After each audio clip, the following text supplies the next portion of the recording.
नमस्कार, स्वागत है आपका दिन भर में। मेरा नाम है मोहनलाल शर्मा। नेपाल में आई बाढ़ में अब तक मृतकों की तादाद बढ़कर 350 से ज्यादा हुई। लापता लोगों की खोज है लगातार जारी। वक्त के साथ बंद मुट्ठी में रेत की तरह फिसलती जा रही हैं जिंदगियां। नेपाल कैसे निपट रहा है इस आपदा से, बताएंगे काठमांडू में मौजूद बीबीसी संवाददाता जुगल पुरोहित। बाढ़ प्रभावित इलाकों में राहत और पुनर्वास का काम आखिरकार कितना चैलेंजिंग है, समझेंगे डिजास्टर मैनेजमेंट सेंटर उत्तराखंड के पूर्व निदेशक डॉक्टर पीयूष रौतेला से। लेकिन इससे पहले कि हम आज के दिन भर की शुरुआत करें, देश और दुनिया की बड़ी खबरें, चलते हैं सुमिरन के पास। Thank you Mohan. तो ये हैं आज की कुछ न्यूज अपडेट्स। नेपाल में बाढ़ की वजह से मरने वालों की संख्या 359 तक पहुंच गई है। वहीं नेपाल की national disaster risk reduction and management authority से मिली जानकारी के मुताबिक 900 से ज्यादा लोग लापता हैं। भारतीय विदेश मंत्रालय के प्रवक्ता रणधीर जायसवाल ने बताया है कि कैलाश मानसरोवर यात्रा के दौरान नेपाल की बाढ़ में फंसे 21 भारतीयों को सुरक्षित बचा लिया गया है। उन्होंने और क्या कहा, सुनते हैं। ये नागरिक हैं वहाँ पर जो इस त्रासदी में जिसपे जो अभी तक जिसको पाया नहीं जा रहा है, जिससे कांटेक्ट नहीं कर पाया जा रहा है हम लोग, वो 288 का एक फिगर है। इसमें 73 भारतीय नागरिक हैं जो कि त्रिशूली पावर प्रोजेक्ट में काम कर रहे हैं और हमारा एम्बेसी जो वहाँ का प्रोजेक्ट का हेड है उनसे टच में है। इन लोगों के अलावे कुछ भारतीय मूल के लोग भी हैं जो ईशा फाउंडेशन के साथ वहाँ गए थे, उनसे भी कांटेक्ट नहीं हो पाया है। उसमें कुछ भारतीय मूल के लोग हैं, कुछ हो सकता है कुछ भारतीय नागरिक भी हों और उसके अलावा कुछ विदेशी नागरिक भी हैं। अमेरिका की खुफिया एजेंसी CIA के डायरेक्टर जॉन रैडक्लिफ के मॉस्को के दौरे के बारे में रूस ने कुछ जानकारी दी है। रूसी राष्ट्रपति के प्रवक्ता दिमित्री पेस्कोव ने कहा है कि रैडक्लिफ रूस की खुफिया एजेंसी के अधिकारियों से मिले। हालांकि उन्होंने इस बारे में कुछ नहीं बताया कि बैठक में किन मुद्दों पर चर्चा हुई। वहीं अमेरिका में राष्ट्रपति ट्रंप का कहना है कि उन्हें उम्मीद है कि इस दौरे से कुछ ठोस निकलेगा। बच्चों में सोशल मीडिया की लत और मानसिक स्वास्थ्य को नुकसान पहुंचाने के आरोपों से जुड़े मुकदमों को निपटाने के लिए मेटा ने अमेरिकी राज्यों को कुल $18 अरब का भुगतान करने पर सहमति जताई है। समझौते के तहत मेटा को बच्चों की ऑनलाइन सुरक्षा के लिए कई और बदलाव भी लागू करने होंगे। उत्तर प्रदेश के कानपुर में आज एक ट्रेनिंग विमान दुर्घटनाग्रस्त हो गया। हादसे में विमान में सवार ट्रेनी पायलट और इंस्ट्रक्टर दोनों की मौत हो गई। पुलिस के मुताबिक गर्ग एविएशन की ओर से संचालित इस विमान ने सुबह करीब 11:30 बजे उड़ान भरी थी। तो ये थी आज की कुछ बड़ी खबरें। अब चर्चा के लिए वापस चलते हैं studio. Back to you Mohan.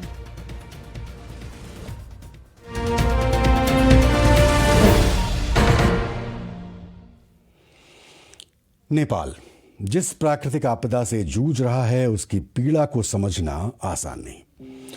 जिन लोगों ने इस तबाही को देखा वो इसकी भयावहता को कभी भुला नहीं पाएंगे।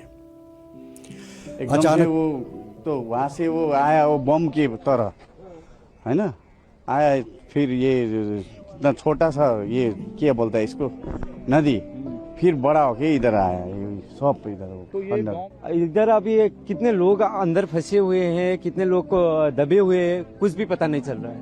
उधर तक जाने के लिए रास्ता ही नहीं है, कुछ भी पता नहीं चल रहा, कोई रास्ता नहीं है। अचानक आई बाढ़ में कई 100 लोगों की मौत हुई, 900 से ज्यादा लापता हैं और जैसे जैसे वक्त बीत रहा है, जिंदगियां बचाने की चुनौतियां बढ़ती जा रही हैं। यानी कि एक एक पल बेहद कीमती है। अभी तो कुछ भी नहीं चल रहा है क्या करना चाहिए कुछ पता नहीं है। आपको लग रहा है सिचुएशन इम्प्रूव हो रहा है, धीरे धीरे कुछ बेटर हो रहा है? नहीं,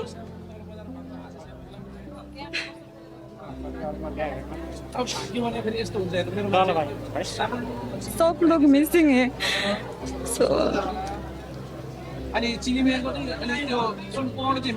डर लग रहा है।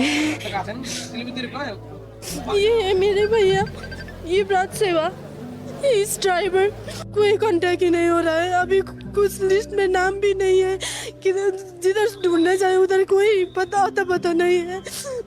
गवर्नमेंट भी हम कुछ कर नहीं सकती, क्या करें। आप क्या रिक्वेस्ट करना चाहोगे गवर्नमेंट से, अथॉरिटी से, क्या बोलना चाहेंगे, क्या मैसेज देना चाहेंगे? प्लीज सबको जैसे भी हो सबको कांटेक्ट करने के लिए कोई इन्वायरमेंट दीजिए। और उधर भी जो लोग अभी भी सेफ है, अभी भी कोई लोग उधर बैठे हैं, सबको रेस्क्यू कीजिए। मैं यहाँ, मेरा फैमिली है, वो गांव का फैमिली है, टोटल 28 लोग है। वो गोसाईकुंडा के लिए जा रहा था, दर्शन करने के लिए जा रहा था, वो गाड़ी मिसिंग हो गया। इसके लिए मैं यहाँ हॉस्पिटल में आ रहा हूँ। 28 लोग एक गाड़ी में थे? हाँ, एक गाड़ी में थे, वो गाड़ी मिसिंग हो रहा है, अभी तक कांटेक्ट नहीं है। किसी के साथ भी बात नहीं हो पा रहा? नहीं हो पा रहा है।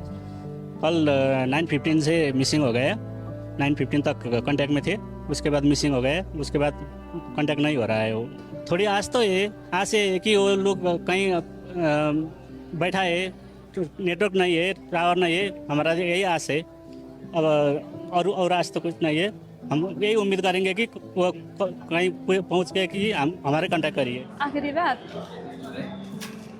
छोरा 7:30 में 7:30 बजे आखिरी बार हमारी बात हुई थी। उन्होंने कहा वो बच्चों के लिए 2 किलो अखरोट और 2 किलो चॉकलेट भेज रहे हैं।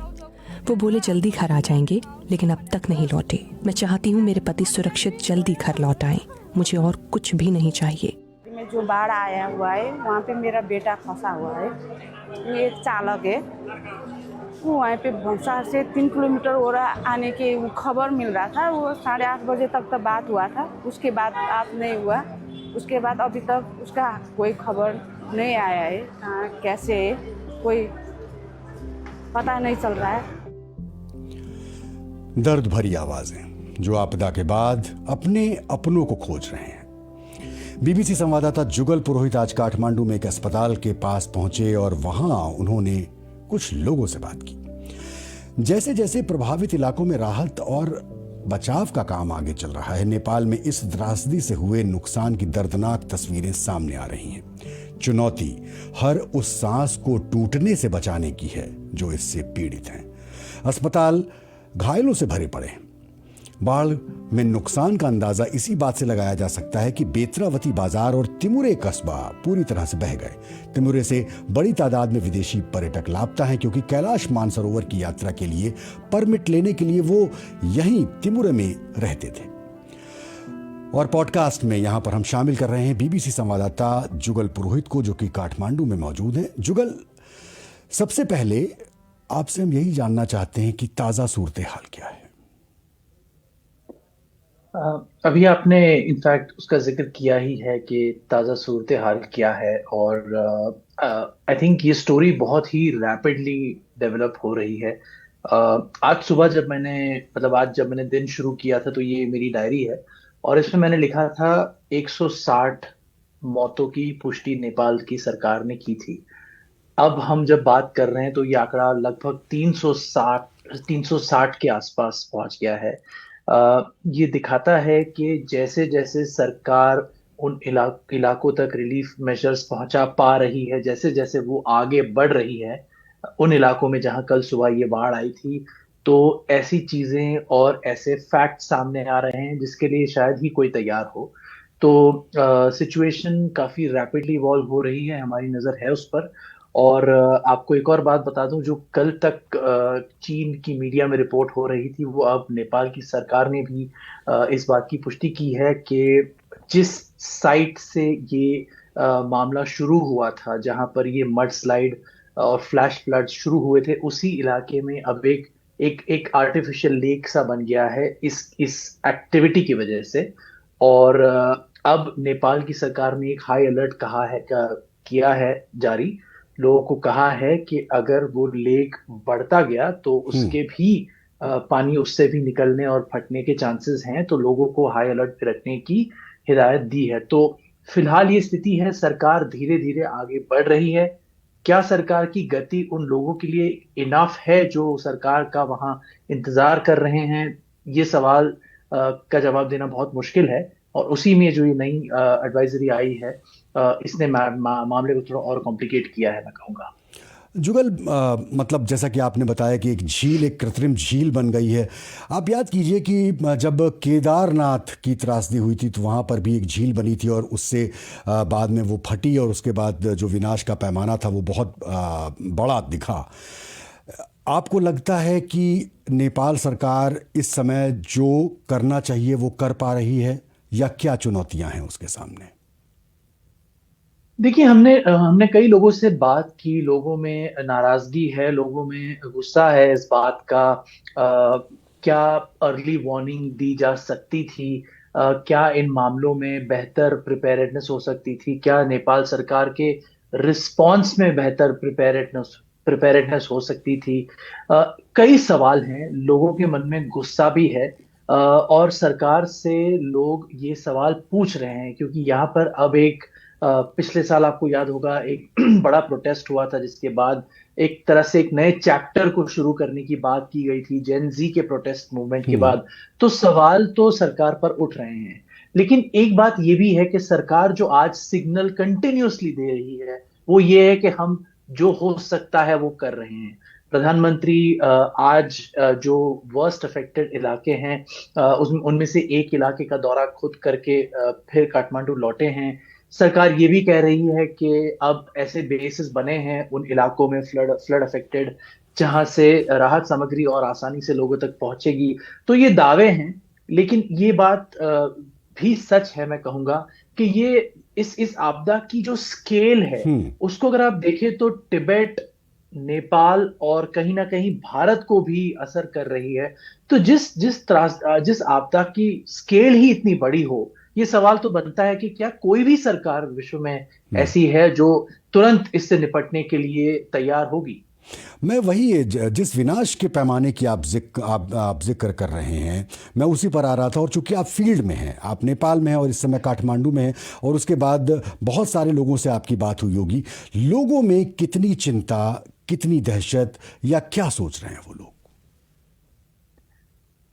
आज दरअसल हम जब सुबह काठमांडू पहुंचे तो काठमांडू का नज़ारा थोड़ा अलग है। काठमांडू है, यहाँ सब चीजें नॉर्मल नजर आती हैं, लेकिन आपको बस काठमांडू से के कुछ अस्पतालों के आसपास अगर आप जाएंगे तो आपको सेंस आ जाएगा कि लोगों में कितनी चिंता है। मैं कहूंगा कि जिन लोगों से हमने बात की, जिन लोगों से हम मिले आज, उनका कोई लॉन्ग टर्म फोकस नहीं है, वो कोई एक लंबे समय के बारे में नहीं सोच रहे हैं। आज उनकी चिंताएं बस उनके भाई बहन, पति, पिता, इन तक कैसे पहुंचा जाए, क्यों वो फोन नहीं लग रहा है, क्या वो इस अस्पताल में है, क्या वो उस अस्पताल में है। आज लोगों की चिंता मुझे लगता है इसी में सीमित है जिनसे हम मिले। लेकिन आई एम श्योर कि अगर आप जैसे नोवाकोट में जाएंगे, आप आगे जाएंगे, तो लोगों की चिंताएं कुछ और हैं। उनको खाने पीने की जरूरत है, वहां बिजली नहीं है, नेटवर्क नहीं है। तो इट डिपेंड्स आप किससे पूछ रहे हैं और चिंताएं अलग अलग होंगी शायद। बिल्कुल, हर व्यक्ति की चिंता अलग है। बहुत बहुत शुक्रिया जुगल, काठमांडू से इस दिन भर में लाइव शामिल होने के लिए। वैसे जिन जिन लोगों ने आपदाएं देखी हैं, केवल वो ही बता सकते हैं कि ऐसी स्थितियों में हालात होते कैसे हैं। बुनियादी ढांचा पूरी तरह ध्वस्त हो चुका होता है। ऐसे में राहत पहुंचाना, लापता लोगों की तलाश करना, अगर उनके पास मोबाइल फ़ोन है तो उसकी कनेक्टिविटी खोजना बहुत मुश्किल होता है। ये काम कितना चुनौतीपूर्ण होता है। मैंने बात की डॉक्टर पीयूष रौतेला से, जो कि जाने माने भूवैज्ञानिक हैं और केदारनाथ त्रासदी के वक्त उत्तराखंड डिजास्टर मैनेजमेंट सेंटर के डायरेक्टर रह चुके हैं। जिस तरह से मीडिया से, सोशल मीडिया से जिस तरह की खबरें आ रही हैं, उससे लगता है कि काफी डिवास्टेशन हुआ है। The river side many habitations have been totally erased, तो लॉसेस काफी होने की संभावना है, ह्यूमन लॉसेस भी और इंफ्रास्ट्रक्चर लॉसेस भी। और पूरी की पूरी, क्योंकि इस तरह के जो फ्लैश फ्लड्स हैं या ग्लॉफ है, उसमें पूरी रिवर वैली में नुकसान होता है, तो नदी के साथ साथ जितने हैबिटेशंस हैं उन सब में काफी ज्यादा नुकसान हुआ होगा। जी पीयूष जी, मैं आपसे ये समझना चाहता हूँ कि आपने बहुत सारी त्रासदी देखी हैं। अगर मैं केदारनाथ की घटना का जिक्र करूँ, वहाँ भी इसी तरह की फ्लैश फ्लड्स आए थे। कितना मुश्किल होता है इस तरह के इलाकों में राहत और बचाव कार्य को चलाना? चुनौतियाँ क्या हैं? अभी सबसे पहले तो एस्टेब्लिशिंग कि कितने लोग हताहत हैं, कितने लोग घायल हैं, कितने मिसिंग हैं, that becomes a major issue. क्योंकि इस तरह की जो बाढ़ आती है उसमें बहुत ज्यादा मलबा रहता है और काफी ज्यादा जो लोग हैं वो उसी मलबे में दब जाते हैं, उनकी बॉडीज नहीं मिल पाती है। काफी समय तक ये पता नहीं लग पाता कि कितने लोग हताहत हुए, कितने मिसिंग हैं, कितने दबे हुए हैं। और हम इंडिया में हो या नेपाल में हो, हमारे वहाँ थोड़ा धार्मिक वो है कि हमें अंतिम संस्कार थोड़ा जरूरी लगता है, या that's a religious compulsion kind of thing. तो बॉडीज को ढूंढना सरकार के लिए बड़ा चैलेंज हो जाता है। और उसी के साथ ये असरटेन करना, क्योंकि बहुत बड़ा इलाका इसमें प्रभावित होता है, तो कहाँ पर ज्यादा लोग प्रभावित हैं, प्रायोरिटीज तय करना वो एक इश्यूज है। कहाँ पे किस तरह की जरूरतें हैं, क्योंकि हर जगह पे जरूरतें अलग अलग होंगी, उन सबको असरटेन करना मुश्किल रहता है। तो it's not an easy kind of a thing. कठिनाइयां रहती हैं सरकार के लिए भी, जो इंटरनेशनल ह्यूमैनिटेरियन ऑर्गेनाइजेशंस हैं उनके लिए भी, सभी के लिए it's a challenging kind of thing. Because इस तरह का कोई कंटेम्पलेट करके नहीं चलता है, it's a sudden kind of thing. कभी आपको अचानक से कोई चीज हो जाती है तो उसमें मैनेज करना बड़ा मुश्किल रहता है। देन डिजास्टर की जो एजेंसी, जो स्थितियां रहती हैं, उसमें an number of agencies come in, some from आपके देश के अंदर की हो सकती हैं, कुछ बाहर की हो सकती हैं। उनके बीच कोऑर्डिनेशन स्थापित करना, that becomes a major issue आपदा के बाद। जी इस जी तरह के चैलेंजेस मैं आपसे यही समझना चाहता हूँ, यही जानना चाहता हूँ कि आपने इस तरह की आपदाओं का सामना किया और कोऑर्डिनेट किया है। अगर मैं विशेष रूप से केदारनाथ का जिक्र करूं, उस समय भी बहुत बड़ा इसी तरह का दृश्य देखने को मिला था। कैसे कोऑर्डिनेशन करती हैं ये सारी एजेंसियां? नहीं, बेसिकली हम लोगों ने उस समय भी जो एक डेडिकेटेड विंग लगाया था, जो कि केवल जो लोग गायब हैं, लापता हैं या मृत हो गए हैं, क्योंकि इस तरह की जैसे ही खबरें मिलेंगी तो बहुत लोग बाहर से आएंगे जो कि अपने जो परिजन हैं उनके बारे में बातचीत करने के लिए, उनके बारे में जानने के लिए, उनकी किस तरह की वो है, वो सब करने के लिए they will come from different places. तो उन सबको कोऑर्डिनेट करना एक इशू है। उनको किस तरह से आप, और क्योंकि यहाँ पर कई लोग बाहर से भी होंगे, क्योंकि वहां पे यात्रा वगैरह भी चल रही थी, तो लिंग्विस्टिक इश्यूज आर देयर। कुछ लोग हो सकता है हिंदी, नेपाली, अंग्रेजी ना जानते हों, उस तरह के लोग हो सकते हैं, उनको कोऑर्डिनेट करने के लिए चाहिए। फिर मैनी पीपल जिनका सब कुछ आपदा में चला गया, उनको वापस अपने घर जाना है, तो how you coordinate their journey back to their places, तो बहुत मुश्किल होता है। ये थे जाने माने भूवैज्ञानिक डॉक्टर पीयूष रौतेला। लेकिन भारत सरकार कैसे मदद कर रही है, मैंने समझा नेशनल डिजास्टर मैनेजमेंट अथॉरिटी के विभागाध्यक्ष श्री कृष्ण वत्स से। भारत सरकार इस त्रासदी के समय में नेपाल को सहायता देने का ऑफर दिया है, और इसके लिए कल से ही प्रयत्न चल रहे हैं। कल मेरी जानकारी के मुताबिक कल एक प्लेन की सहायता राशि भेजी जा चुकी है। आज भी एक प्लेन के माध्यम से फिर सहायता जो है, मदद सामग्री भेजी गई है। तो ये मदद की प्रक्रिया जो है वो चल रही है। तो भारत सरकार भी मदद पहुंचा रही है, और जब भी इस तरह की आपदा आती है तो मदद आती है, हाथ से हाथ जुड़ते हैं और बढ़ते हैं। आज के इस पॉडकास्ट दिन भर में इतना ही। आपसे कल मुलाकात फिर से होने वाली है। तब तक bbchindi.com का पन्ना आपके साथ है। अजीत सारथी, मेघल और मानसी दास के साथ मोहनलाल शर्मा को विदा दें। कल मुलाकात होगी दिन भर में। नमस्कार।